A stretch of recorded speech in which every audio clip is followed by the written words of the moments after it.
ramos justo antes de la procesión con los ramos, al comienzo mismo de la misa.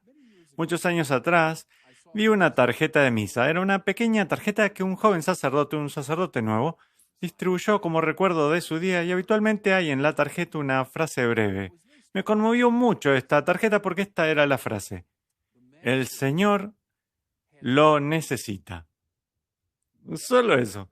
He visto cientos de frases de las primeras misas de sacerdotes, pero nunca había visto esa. El Señor lo necesita. Bueno, ¿de dónde viene eso? Es de nuestra lectura del Evangelio para el Domingo de Ramos.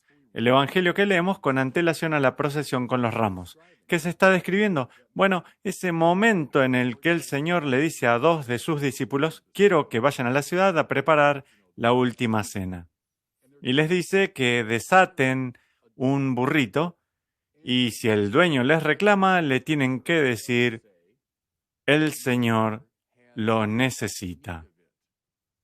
Bueno, eso me conmovió. Es una frase fantástica para un sacerdote cuando comienza su vida sacerdotal, señalando la humildad del que es llamado, como un burrito, como un animal humilde, hecho para trabajar, no muy agraciado, poco probable que logre atención sobre sí mismo.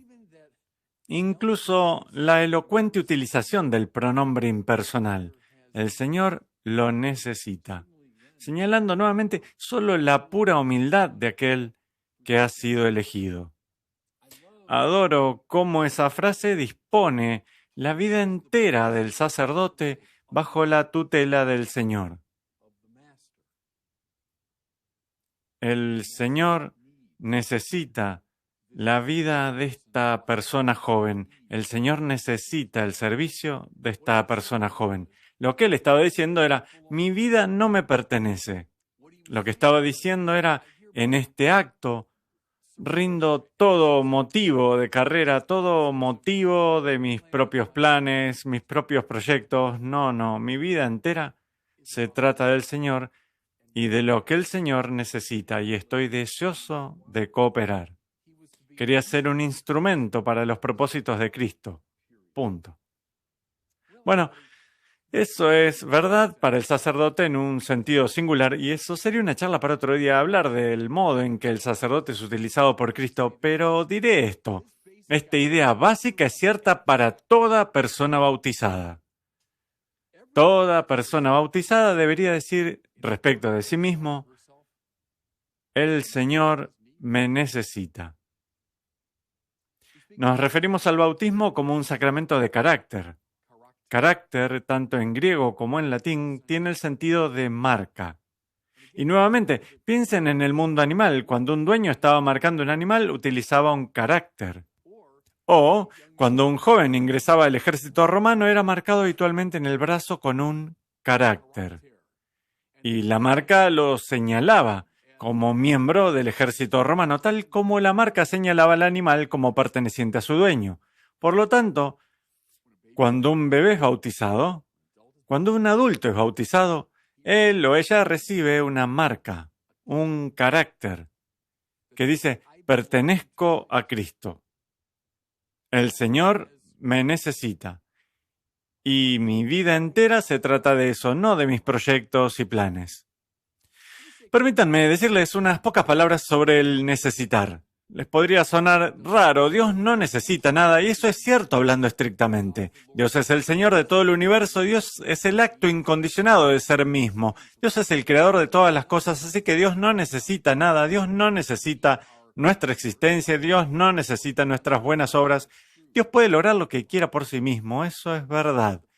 Pero esto habla del privilegio de la vida cristiana. Dios se deleita en permitirnos cooperar con su providencia. Seguro, Dios podría lograr cosas por sí mismo, pero se deleita en dejarnos participar, dándonos el privilegio. Tomás de Aquino se refiere a la dignidad de la causalidad, de que podemos actuar como instrumentos o causas secundarias para el propósito de Dios. No nos necesita en sentido estricto, pero nos necesita en el sentido de que quiere atraernos a su obra. Y entonces, Cuando comprendemos esto, pienso que todo cambia en nuestras vidas. Una vez que entendemos este principio, todo es revolucionado. Porque típicamente pensamos, bueno, sí, mis talentos y capacidades y habilidades son para mí, para hacer mi vida mejor, para tener más logros en mi vida, así puedo hacer lo que quiero. Qué suerte tengo de tener estos dones para así poder lograr mis objetivos. Pero observen, a la luz de este principio, deberíamos dar vuelta a todo, ponerlo patas arriba. Más bien, los dones que tenemos, y ya que estamos, se llaman dones apropiadamente, no son cosas que he ganado o merecido. Los dones que recibo son para beneficio de Cristo, para que entonces Cristo pueda utilizarlos para sus propósitos salvíficos. Hagámoslo más concreto entonces. Supongamos que eres una persona muy inteligente, eres inteligente, siempre te ha ido bien en la escuela, has obtenido títulos superiores, eres habilidoso, eres articulado. ¿Alguna vez te preguntas, ¿cómo es que tengo esta capacidad? ¿Cómo es que soy tan inteligente? ¿Para que puedas presumir y puedas lograr grandes cosas para ti mismo? No, no, no. Es para servir a Cristo y sus propósitos, para dar tu mente aguda e ingeniosa a Cristo, para que Él pueda utilizarla. Piensen aquí en un gran santo como Tomás de Aquino, mi héroe, una de las mentes maestras de la civilización occidental, clasificado junto a Platón y Kant como una de las mentes más importantes. Qué hermoso que Aquino entregara su mente a Cristo, la utilizara para servir a los propósitos de Cristo. El Señor lo necesitaba y Aquino lo sabía. Supongamos que tú eres muy bueno con la gente. Eres una persona extrovertida, sociable, le caes bien a la gente, eres popular. Bien por mí, eso significa que tengo muchos amigos y soy muy popular. Sí, esa es una forma de verlo muy superficial. ¿Qué tal si dijeras, no, he recibido este don de ser sociable, así que puedo devolvérselo a Cristo? Así puedo entonces utilizar ese don ahora para ser un evangelizador, para llegar a la gente. Si les caigo bien, soy popular, entonces bien, eso me da una especie de entrada a sus vidas y por lo tanto puedo hablarles del Señor más eficazmente. ¿Por qué eres tan bueno trabajando con niños? Digamos que tú eres realmente muy bueno en eso y los niños te responden y sabes cómo llegar a ellos. Bueno, tal vez seas como Don Bosco, el gran santo que dedicó su vida al cuidado de los niños. Tal vez es porque Cristo quiere que utilices ese don particular para su propósito. ¿Por qué tienes el don del coraje? Pienso en amigos míos que incluso desde niños pequeños eran los primeros en intentar algo difícil. Había un desafío o había una oportunidad y eran los primeros en la fila para intentarlo. Y era como que lanzaban al aire la precaución. Y en el curso de sus vidas continuaron siendo valientes, deseando intentar cosas, tomar riesgos. Bueno, ¿eso lo tengo para poder ser una especie de temerario genial? O tal vez Cristo te dio ese coraje para que lo puedas utilizar para sus propósitos. Piensen en los santos a lo largo de todos los siglos, no solo los mártires, ellos son el caso límite, la gente cuyo coraje sirvió a Cristo, sino todos los santos que fueron llamados a realizar cosas peligrosas y difíciles. Piensen en Francisco Javier, un personaje que me conmueve. Dejando atrás su vida en Europa, dejando atrás a todos los que conocía, yendo en los barcos agujereados de aquella época, viajando a través del mundo para proclamar el Evangelio a la gente que no sabía nada de él, muriendo a miles de kilómetros de su hogar, su coraje maravilloso que le permitió hacer aquello.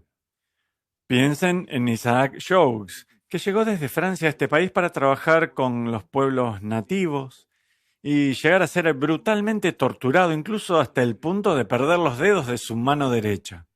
Regresó a Francia y fue idolatrado. La gente lo admiraba legítimamente por su gran coraje. Pero Isaac Jogues decidió, voy a regresar. Voy a regresar al mismo pueblo que ha sido tan cruel conmigo porque quiero predicarles el Evangelio. Y perdió su vida en ese proceso.